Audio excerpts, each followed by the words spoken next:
Hello students, myself is RP Singh. Today I want to discuss first unit of class 10th. The name of first unit is Chemical Substances, Behavior, Nature and Behavior. आज हम पहली unit शुरू कर रहे हैं जिसका नाम है chemical substances, nature and behaviour.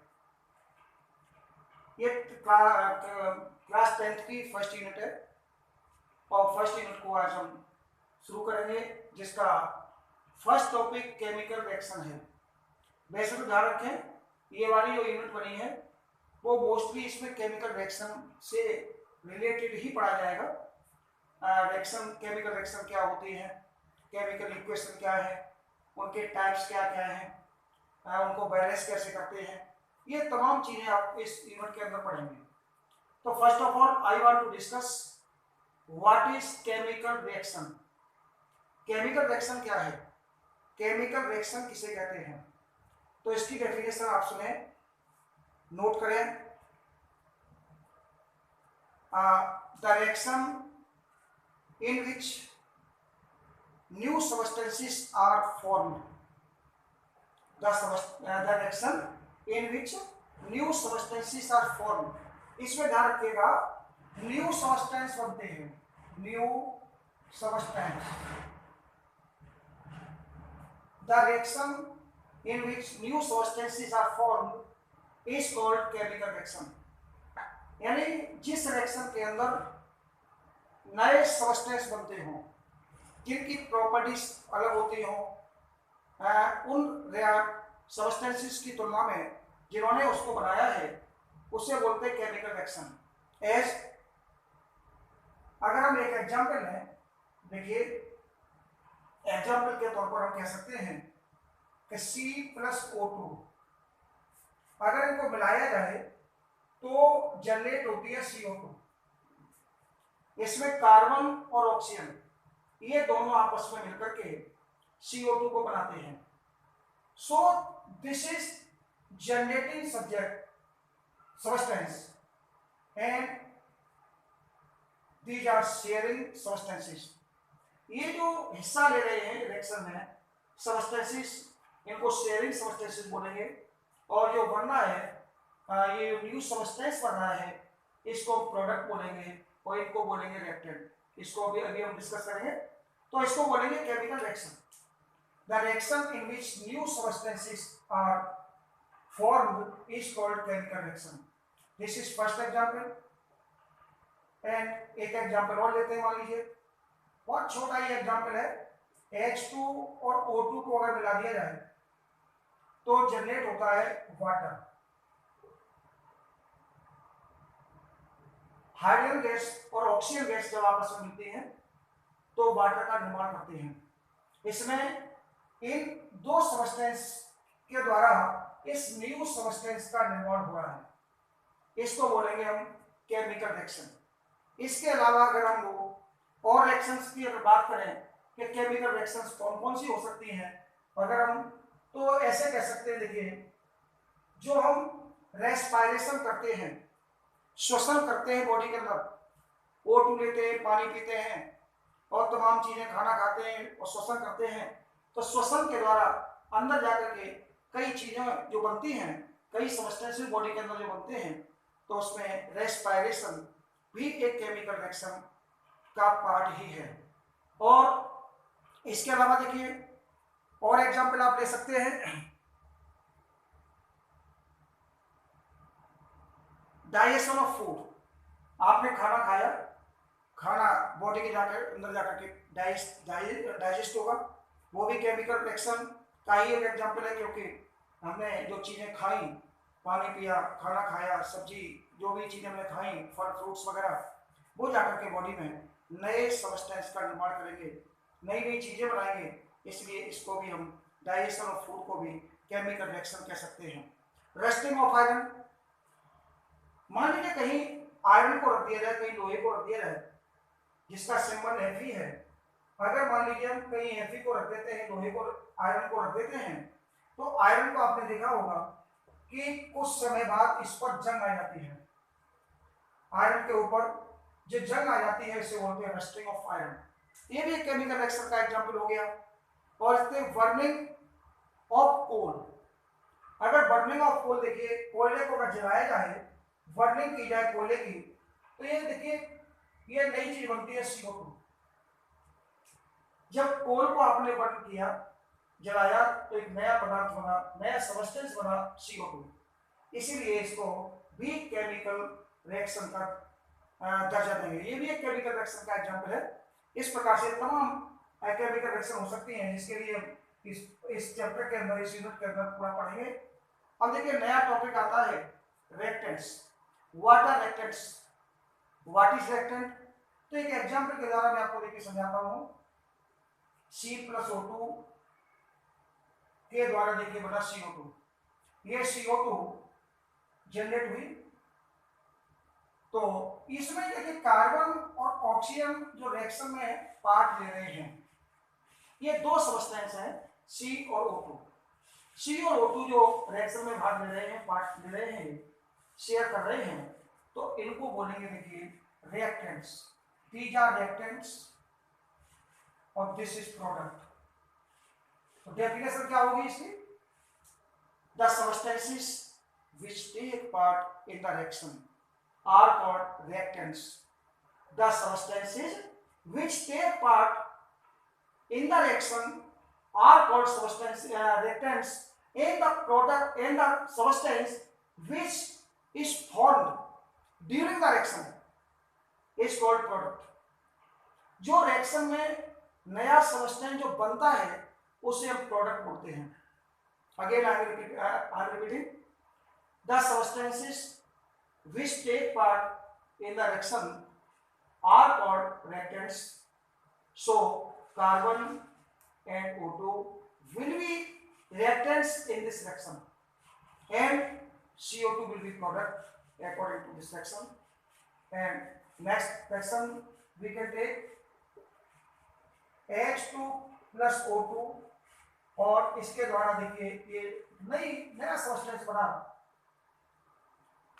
If hydrogen gas reacts with O2, then H2O is formed. जब हाइड्रोजन गैस ऑक्सीजन गैस से रिएक्शन करती है तो H2O का फॉर्मेशन होता है, H2O का निर्माण होता है। इसके ध्यान रखेंगे, ये दो जो सब्सटेंस रिएक्शन कर रहे हैं, इस रिएक्शन में जो पार्ट ले रहे हैं, हिस्सा ले रहे हैं, तो इनको तो बोलेंगे रिएक्टेंट और इसको बोलेंगे प्रोडक्ट। तो समझ में आ गया? जो सब्सटेंस रिएक्शन में हिस्सा लेते हैं, रिएक्शन में भाग लेते हैं, उनको हम रिएक्टेंट बोलते हैं, और जो रिएक्शन के द्वारा नई चीज जो बनती है, नया सब्सटेंस जो जनरेट होता है, उसे हम प्रोडक्ट बोलते हैं। तो आपने देखिए केमिकल रिएक्शन की डेफिनेशन देखी, रिएक्टेंट और प्रोडक्ट देखा। इसके बाद देखिए एग्जांपल्स ऑफ केमिकल रिएक्शंस। अभी थोड़ी देर पहले देखिए मैंने आपको बताया था कि रेस्पिरेशन, श्वसन, rusting of iron, digestion of food, evolution of gas, ये तमाम जो चीजें हैं, फॉर्मेशन ऑफ गैस, ये तमाम जो चीजें हैं जिनमें नई चीजें जो बनती हैं, इनको हम लोग एग्जांपल्स ऑफ केमिकल रिएक्शन कह सकते हैं। और इसके बाद देखिए केमिकल रिएक्शन इन्वॉल्व्स, इसमें ये बताया गया है कि केमिकल रिएक्शन के दौरान, केमिकल रिएक्शन में क्या क्या चीजें इन्वॉल्व होती हैं, किन किन चीजों का केमिकल रिएक्शन में जरूरत पड़ती है। तो देखिए केमिकल रिएक्शन के दौरान change in state, change in state का मतलब क्या है? नई स्टेट का बनना, यानी कोई एक सब्सटेंस है उसका दूसरी स्टेट में चेंज होना। जैसे मान लीजिए चेंज इन स्टेट का मतलब C+O2 और बना देखिए CO2। यहां पर आपने देखा कि कार्बन इज सॉलिड, ये जो कार्बन सॉलिड है, जब ये रिएक्शन करता है, जब ये बर्न होता है, जब ये जलता है ऑक्सीजन की प्रेजेंसी में, तो CO2 को जनरेट करता है। जिसकी स्टेट है गैसियस। तो सॉलिड स्टेट को आपने किस स्टेट में चेंज कर दिया? गैस स्टेट में।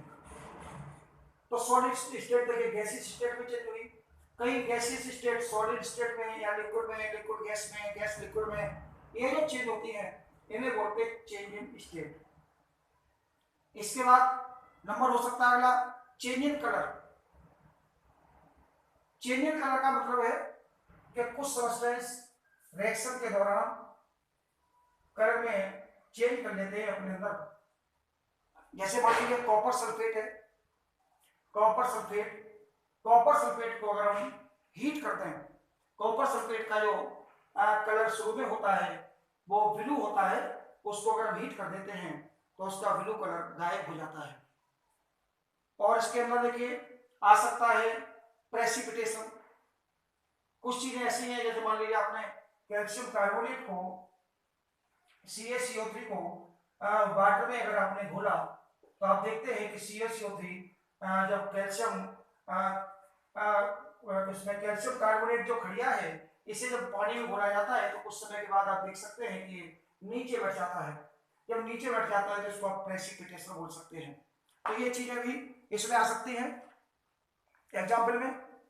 और इसके बाद देखिए नया टॉपिक, इसके बाद veg of representing a chemical reaction. Chemical reaction को प्रदर्शित करने के तरीके, veg of representing a chemical reaction, बहुत ही मेन टॉपिक है ये। केमिकल रिएक्शन को व्यक्त करने का, लिखने का जो तरीका है वो कौन कौन सा हो सकता है? There are two ways of representing a chemical reaction, that is number 1 word equation and number 2 chemical equation. Word equation क्या है? वर्ड इक्वेशन में ध्यान रखें, वर्ड इक्वेशन में इक्वेशन को शब्दों में लिखा जाएगा, वर्ड में लिखा जाएगा। जैसे बहुत छोटा सा एग्जांपल, जिंक को अगर हम मान लीजिए सल्फ्यूरिक एसिड में घोलते हैं, सल्फ्यूरिक एसिड में जिंक को मिलाया हमने तो दो चीजें बनेंगी जिनके नाम होंगे जिंक सल्फेट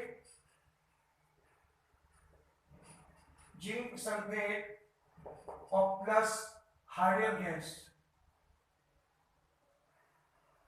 हाइड्रोजन जिंक को जब सल्फ्यूरिक एसिड में घोला जाता है तो दो चीजें बनती हैं जिनके नाम है जिंक सल्फेट और हाइड्रोजन गैस। तो जिंक और सल्फ्यूरिक एसिड आपस में मिलकर के जिंक सल्फेट और हाइड्रोजन गैस का निर्माण करते हैं।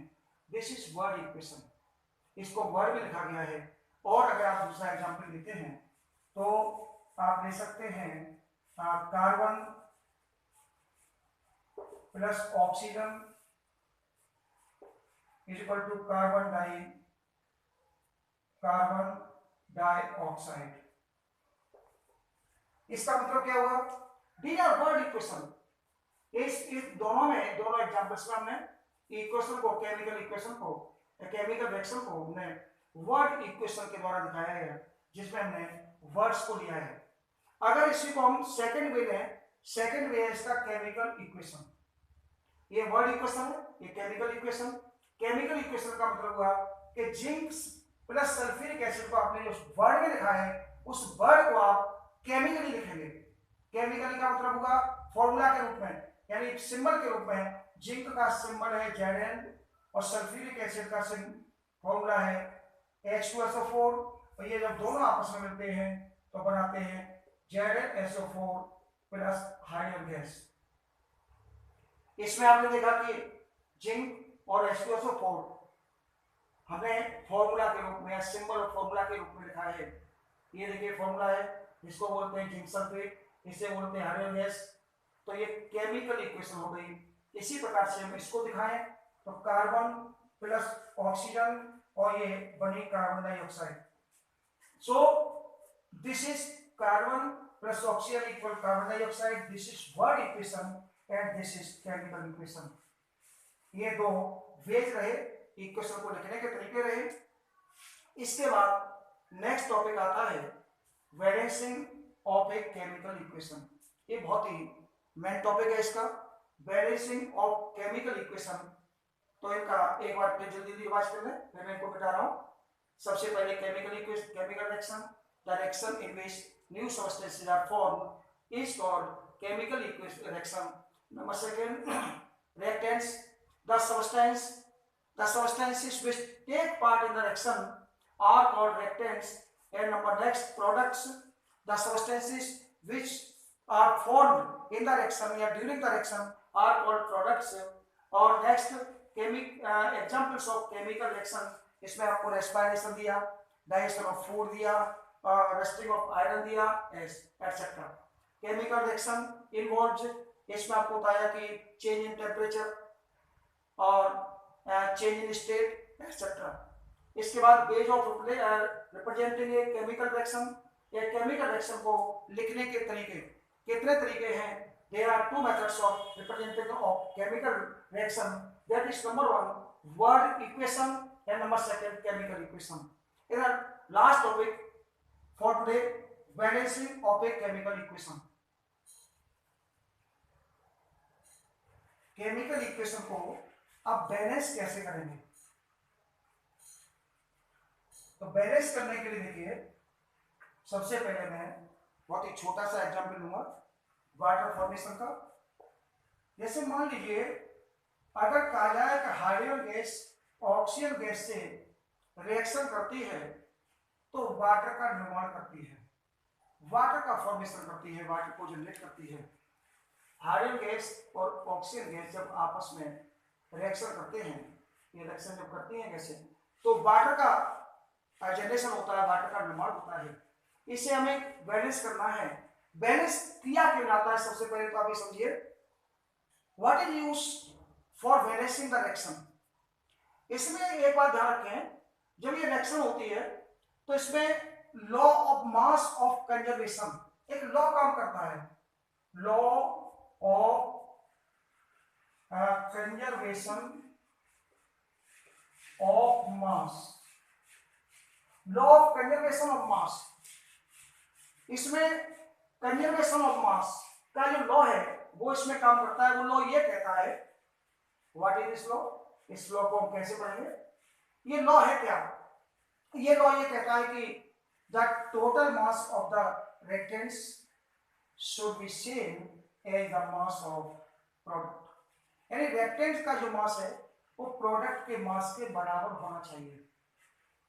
छोटा सा एग्जांपल अगर हम कहें कि अगर मान लीजिए हमने सपोज 10 ग्राम कोई चीज ली, उसको 20 ग्राम में मिला दिया। सपोज हमने 10 ग्राम और 20 ग्राम, इन दो चीजों को अगर मिलाते हैं तो मैथमेटिकली छोटा सा एग्जांपल है। तो हम सब जानते हैं कि 30 ग्राम 30 ग्राम, 10 ग्राम और 20 ग्राम, 10 ग्राम और 20 ग्राम मिलकर के 30 ग्राम बनेंगे। आप ये नहीं कह सकते कि नहीं साहब ये 10 और 20 मिलकर के 40 ग्राम बनेंगे, दिस इज रॉन्ग। ऐसा नहीं हो सकता। अगर 10 और 20 है तो उधर 30 ही होगा, ना उधर 40 होगा ना 50 होगा। यही लॉ ऑफ मास कंजर्वेशन है, law of conservation of mass. वो ये कहता है कि इधर का जो मास है वो इसके बराबर होगा। अब वो निकालते कैसे हैं वो देखिए, एक छोटा सा देखिए, इसका अगर मॉलिक्यूलर मास निकालें तो 1 into 2 और इसका आएगा देखिए 16 into 2, और दोनों को अगर मिलाया जाए तो 2 + 32 इक्वल कितना हुआ 34। और इधर का अगर निकाले देखिए तो 1 into 2 + 16 ये निकलेगा 18। इसका मतलब ये हुआ कि रिएक्शन जो है ना, या तो रिएक्शन गलत है या फिर इसको बैलेंस नहीं किया गया है। क्योंकि केमिस्ट्री ये कहती है कि according during the reaction the mass of reactants should be the same as the mass of product। Reactants का मास प्रोडक्ट के मास के बराबर होना चाहिए। तो या तो रिएक्शन गलत है या फिर रिएक्शन को बैलेंस नहीं किया गया। तो यहाँ पर एक बात ध्यान रखें, एक अंडरस्टूड कर लें कि रिएक्शन सही है लेकिन रिएक्शन को भी बैलेंस करना है। इधर का मास उधर के मास के बराबर होना चाहिए। जो इधर 34 आ रहा है 2 इसका और 32 इसका, इधर 10 18 आ रहा है, वो बराबर आना चाहिए। तो इसको बैलेंस कैसे करेंगे? बैलेंस करने के लिए वैसे तो कई मेथड हैं। 11th क्लास में जो इसका मेथड आएगा oxidation method and ionic method, वो 11th क्लास की थोड़ी हायर बात रहेगी, उसको 11th में देखा जाएगा। लेकिन अभी एक रूल चलता है कि 10th लेवल पर इसको बोलते हैं hit and trial. Hit and trial method, इसे बोला जाता है हिट एंड ट्रायल मेथड।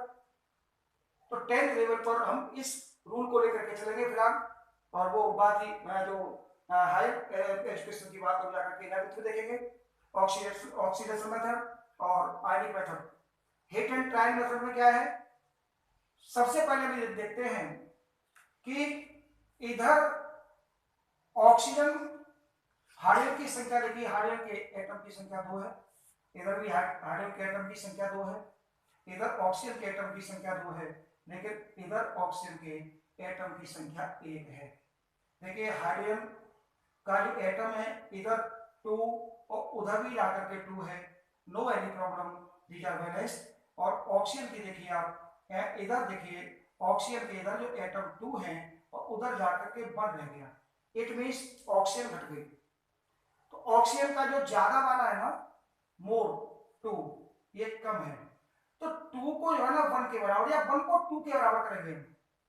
तो इसके लिए क्या करेंगे, फर्स्ट स्टेप सबसे पहले हम नंबर ऑफ एटम्स निकालेंगे और उसके बाद देखिए इनको बैलेंस करने की कोशिश करेंगे। तो देखिए हमने क्या किया, H2 + O2 give out H2O, इधर O के 2 है एटम, इधर अकेला है, इसे इसमें करते हैं 2 का मल्टीप्लाई।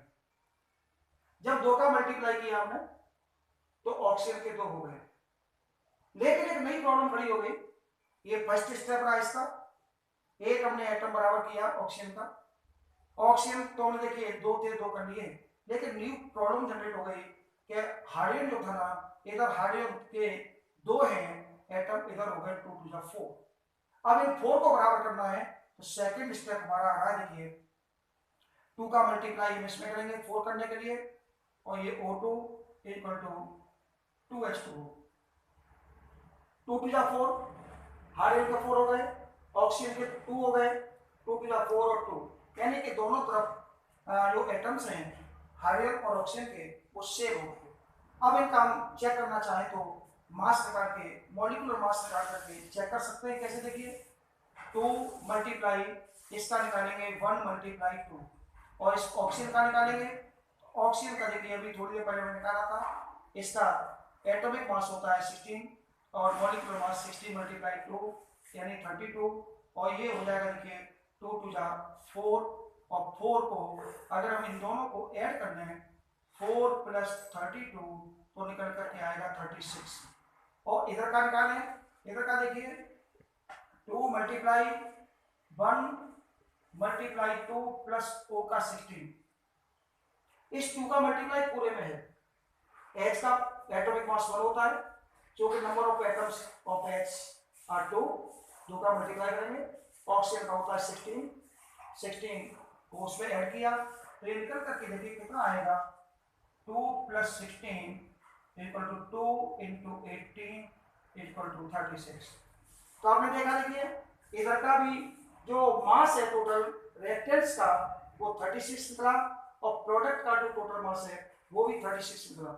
इन दोनों तरफ रिएक्टेंट और प्रोडक्ट दोनों का जो मास है वो सेम आ गया, इसे बोलते हैं balanced equation.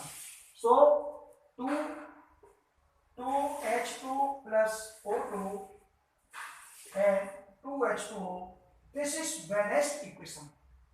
This is unbalanced equation and this is balanced equation. Number second एक एग्जांपल और लेता हूं, बहुत छोटा सा एग्जांपल लूंगा। नंबर सेकंड, H2 को अगर हम Cl2 में मिलाते हैं तो निर्माण होता है देखिए ऐसे। हाइड्रोजन गैस जब क्लोरीन गैस से मिलती है तो हाइड्रोजन क्लोराइड गैस का निर्माण होता है। आप जब मास कैलकुलेट करते हैं मॉलिक्यूलर मास, तो सबसे पहले आप नंबर ऑफ एटम्स देख लीजिए, वहीं से आपको पता लग जाएगा। इधर H का एक है, 2 एटम है, इधर एक है, इधर Cl2 के 2 एटम्स है, इधर ओनली 1 है। तो हम क्या करेंगे, हिट एंड ट्रायल मेथड से क्या करेंगे, ये फर्स्ट स्टेप में जाकर के बैलेंस हो जाएगा, H2 + Cl2, और हमने क्या किया, इसमें 2 का मल्टीप्लाई कर दिया। इस तरह से देखिए 2 H के हो गए, 2 Cl के हो गए, और दोनों तरफ जाकर के देखिए बैलेंस हो गया। इसका मॉलिक्यूलर वेट निकालेंगे, 2 निकलेगा, और इसका निकालेंगे 35.2 यानी 71 निकलेगा। 71 को हम 2 में ऐड करेंगे तो 2 + 71 = 73 आएगा। और इसका जब निकालेंगे तो 2 × 1 + 35.5 2 × 36.5 यानी 73। इधर देखिए, आपने देखा कि रिएक्टेंट्स का जो मॉलिक्यूलर मास टोटल है वो 73 है और इसका भी 73 है। इट मींस दिस इज वेरिएस्ट chemical equation and that's all. आज हमने ये कुछ टॉपिक्स क्लियर किए हैं। इसके बाद नेक्स्ट वीडियो में अगले टॉपिक्स देखो। Thank you.